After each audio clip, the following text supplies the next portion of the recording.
Kao mine ovamine miadegi prabich mwakelo Nairobi from all the counties makoro atimo negi training.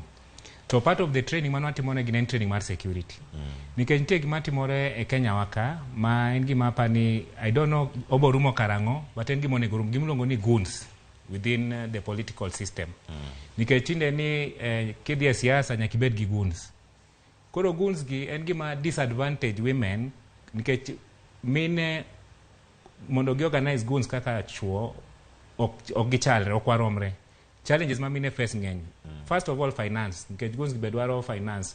Second of all waseyudo cases nyaka kata pumwani kama wakao matere nyaka court nikech wan gi pro bono lawyers ma konyo mine gi for free ka gibiro irwa ma ka gidwaro kony mona mondo wadhi mbele gi case.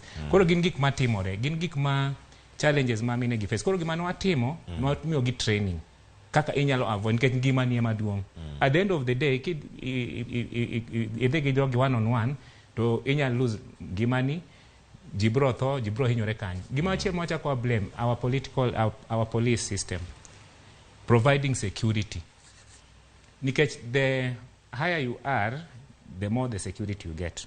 But kibedo kaka ni in mama moa mta mokuongo, yonge gi resources, yonge gi pesa, yonge gi resources ma romre gi ngamo sebedo established party cha tiyunjo ka challenges ma no face. Nikech macha ne incumbent. En koko biro otemo da incumbent. Incumbent ose en gi ground kaka wacho gani en gi ground moromo. Tembo en gi goons moseloso chutho. Ineno. Koro wach culture mar goons ni mondo ibede siasa nyaka chwad ji. Nikech waseno kata ka chuo be ichwado kata Kisumu Rizal inwaneno ka ichwado ng'ato nikech en ja kendo ikinde gima